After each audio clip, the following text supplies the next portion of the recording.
everybody. So this video is really different from all my other videos. This is a video that's 23 years in the making. So for those of you that are relatively new to my channel, my name is Marnie, and I am married to a man named Michael, and June 21st, which would be tomorrow, if you're watching this the day the video goes live, is our 20th wedding anniversary. And I've gotten a lot of questions over the years. What's your story? How did y'all meet? Dating, engagement, what was your wedding like? All that good stuff. And so I figured that in honor of our 20th wedding anniversary tomorrow, I would walk you through our love story, if you will. So this is also a little bit of a self-indulgence because I'll have this video and I can share it, or my children can share it one day with people that may be around long after I'm gone and can't tell it for myself. So here we go. So for those of you that don't know, I'm not originally from Texas. I am originally from a suburb north of Chicago, on the North Shore, and I had just graduated from college, the University of Illinois. This would be in 1994, a long time ago. And I had gotten a job in a day camp. Not everybody has day camps. They don't have them here in San Antonio, but it's basically like sleepaway camp, except the kids get picked up by bus in the morning by camp counselors and get dropped off every night by about 5 o'clock in the evening. So it's almost like a full campus, like an overnight camp with cabins and pool, sometimes a lake, and activities, arts and crafts and sports and archery and horseback riding and all that, except instead of sleeping there, at the end of the day, they go home. So I'd already got my job at a camp called Kelly's Day Camp.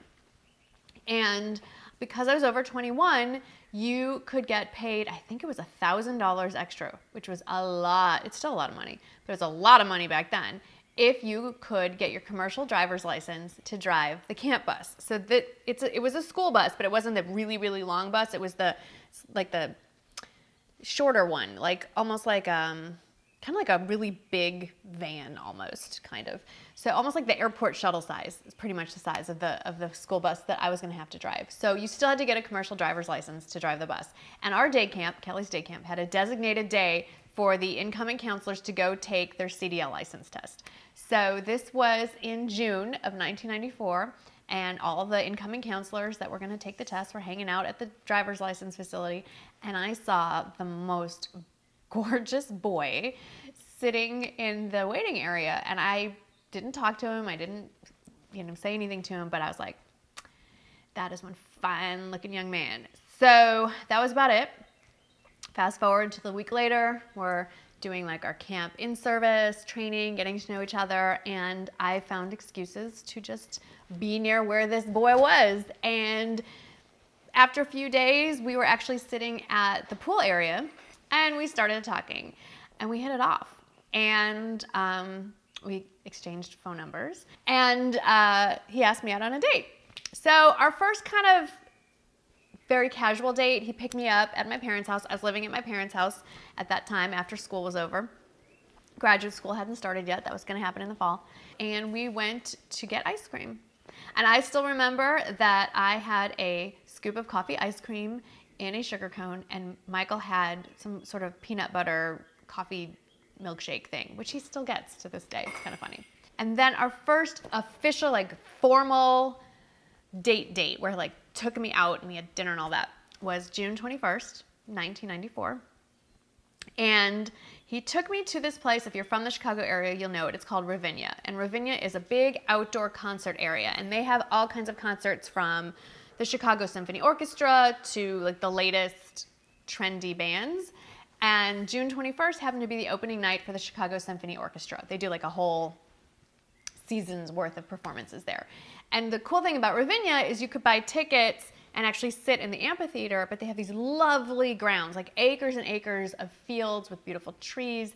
And the whole appeal of Ravinia and the stores in the area, even Crate and Barrel, cater to this, is you bring in your own picnic, and people go to some get really elaborate. They set up chairs and have silver service, and people even serve them. And then there's college kids like me and Michael who go pick up food and spread out a blanket and just chill on the grass, and they have this great sound system and you can listen to the music, because let's face it, the Chicago Symphony Orchestra, do you really need to see them? You just want to hear the music. So I remember I made no-bake Oreo cheesecake brownie type thing, like from a mix that they still sell.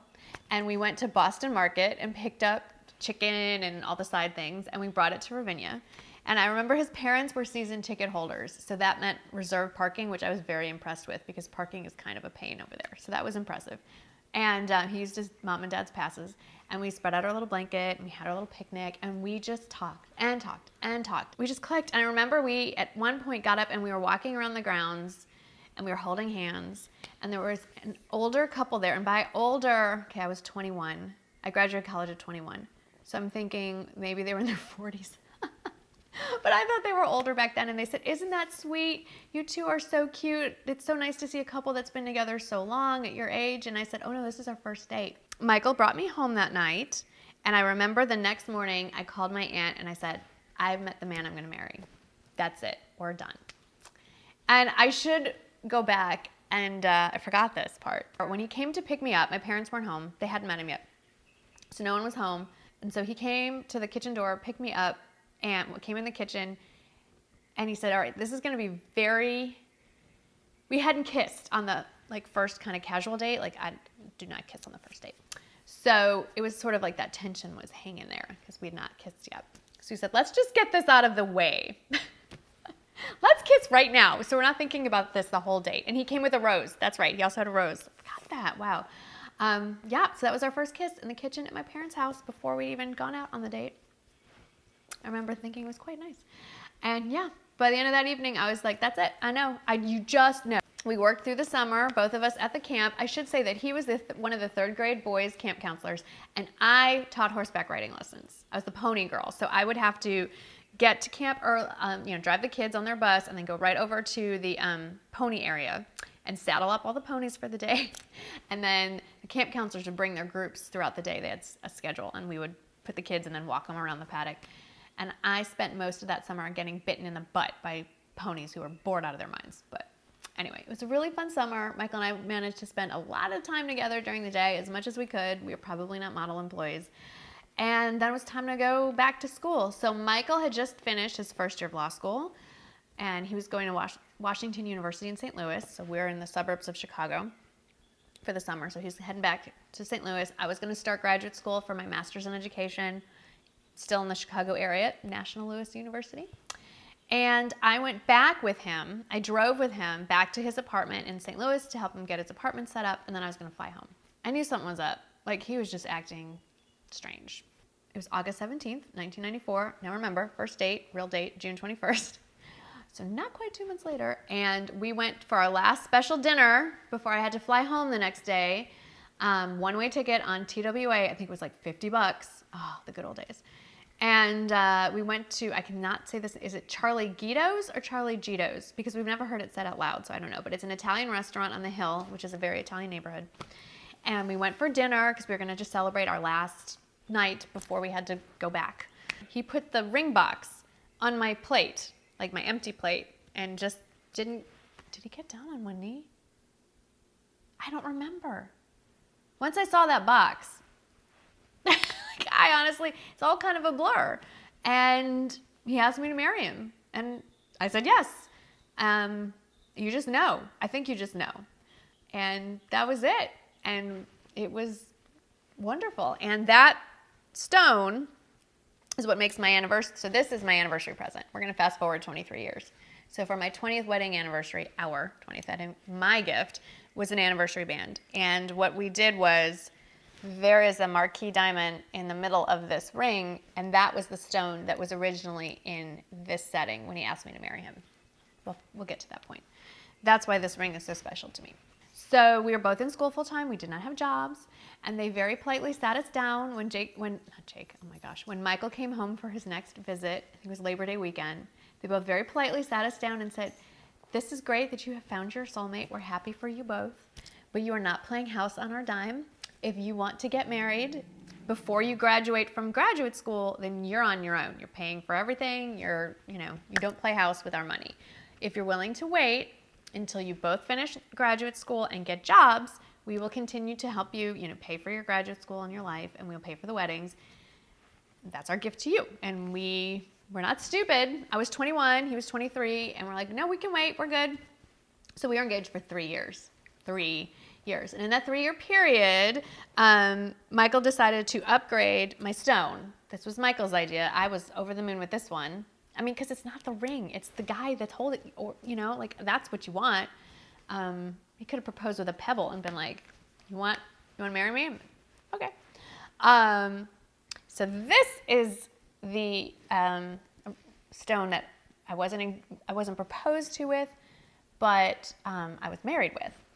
The setting actually was reset as well about, I don't know, I think it was like maybe 5 years ago. I can't keep track, but we reset it in platinum, but that was many, many, many, many years later. So we were engaged for 3 years. We set the date for a year after we both graduated from grad school, and then we would have the ability to work for a year, save up money, and get our life started. So we actually set the date for June 21st, 1997, which was the 3rd year anniversary of our like big official first date. So it's a special date for us. What's really funny is several years later, Shane was born on June 21st, 2001. Stinker. So we only really got to celebrate our anniversary for a few years before Shane hijacked it as his birthday. That's okay. Anyway, as far as the wedding goes, so, gosh, you know, it's so funny. At least I did, I spent my whole little girl life dreaming of my dress and planning my wedding. And then the day came and went. And now, 20 years later, thank God we videotaped it and we have pictures, because I can barely remember the details. They don't really matter. It's one day. It's not even a full day. It's like, what, a handful of hours of the actual ceremony, reception, and it's over. And then you get on with your life. So we got married. The ceremony and the reception we wanted in the same place. So we wanted somewhere that had some meaning to us. Michael had already started working. He was an attorney in the Air Force. He was a captain by the time we got married. So he was already here in San Antonio, and I was working as a reading specialist in the Chicago area. And so we knew we were going to get married in the Chicago area. That's where all our friends and family were at that point, mostly.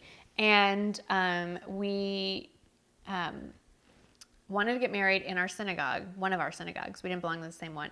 I didn't have any connection anymore. We had gotten a new rabbi when I had gone away to college, so I didn't really have that connection. The rabbi at his synagogue was his family. He had bar mitzvahed them and buried his grandfather, and so they had a long connection. And I had actually spent the last year teaching Sunday school at his synagogue, so it just made sense. Plus, they have very nice like social hall connected. So we had the ceremony in the sanctuary, and it was beautiful. And Michael and I decided we did not want to see each other before the ceremony. So we took pictures like of us with our family and him with his family separate. We didn't do the together pictures till afterwards, but I'm getting ahead of myself. My dress was a Jim Helm dress. And I wanted it very simple. I'm still not into the beading and all that stuff, but I always wanted a ball gown princess dress. If you saw the dress I wore to Reward Style, is cut almost identically to the dress, to my wedding dress. And it was just white, like, I think satin top, and then a little bit of ribbon cording around the natural waist, and then a huge poofy ball gown. And then I had opera length white gloves. And then there was no train on my dress, so I had a cathedral length veil that had a part that the cathedral part came off, and then there was just the short part for the reception. Oh, I love that dress. And then I'd ripped that out of a catalog. That was the first one I saw, and that's the one I wanted. And then what's funny is that my bridesmaids' dresses were actually on the back side of that picture of my wedding dress that I'd been carrying around for months. And it wasn't until I flipped it over, I was like, oh yeah, also by Jim Helm. I had 3 bridesmaids. My pledge mom was my maid of honor. And then I had a friend from college, and my cousin were my other bridesmaids. Michael's brother was his best man. My brother was one of his groomsmen. And then a friend from the Air Force was also stood up for him. And then college buddy was also an usher, and one of my cousins was an usher. And then we had 2 ring bearers and 2 flower girls. One ring bearer was my cousin, and then the other 3 were like second cousins, and the other 3 were on his side of the family. And I think we had about 125 people. It was a sit-down dinner. We had a band. We had a sweet table. I was very interested in the sweet table. Couldn't tell you My life depended on what we served for dinner. I have no idea. There was food on the table. I do remember that we had M&Ms like in glass bowls or crystal bowls on the tables because Marnie and Michael, M&M. And I got really into the cake. I really wanted an obviously all white cake, and I really was into that basket weave frosting thing that was kind of new on the scene back then. The weird things that you remember. And our cake topper. This was kind of neat. It's a Yadro piece, and Michael's parents had one. I can't remember if it had been an anniversary gift, and then Michael's brother had gotten married the year before, and they had that one also as their cake topper, so it was kind of becoming a family thing. So we did that. It's a Yadro bride and groom. Michael wore his Air Force service dress, like his dress blues. Oh, so handsome. And the only part, the thing is, there's like little bits of the ceremony that stand out in my brain. Like, so in a Jewish wedding ceremony, instead of the father walking the bride down the aisle, both parents when the groom walks down the aisle, both parents escort him down the aisle, and both parents escort the bride down the aisle. The joke is so that they can't run away. No, but so I remember I remember coming in the room and getting to the head of the aisle and seeing Michael for the first time and just seeing the look on his face. Like he was just beaming. And then I remember getting up to where he was, and in a Jewish wedding, you stand under a canopy. It's called a chuppah, and the parents stand up there with you and your attendants. So his mom and dad were on one side, my mom and dad were on the other. And I remember looking over at his mother during the ceremony, and she's like, "Is my mascara running?" And I remember walking in when we got announced as Captain and Mrs. Michael Goldberg. They played the Air Force anthem. Off you go into the wild blue yonder. Our first song, the first movie date we went on was The Lion King. And so our song was Can You Feel the Love Tonight from The Lion King. So cheesy. So that's the song that the band played for our first dance. I wanted it to be the waltz from Sleeping Beauty. Guess I really wanted to be a princess for the day. But we played our song. That is our story. And it's not over yet. We're still writing the story, but 23 years later, 2 boys, 4 dogs, 2 houses, 2 apartments later. God knows how many cars since then. Here we are. Thanks for helping us celebrate our anniversary and Shane's birthday with all of us together. I really appreciate it. Thank you so much for watching. I hope you've enjoyed this. I can't wait to read your comments, and I'll see you in the next video. Bye-bye.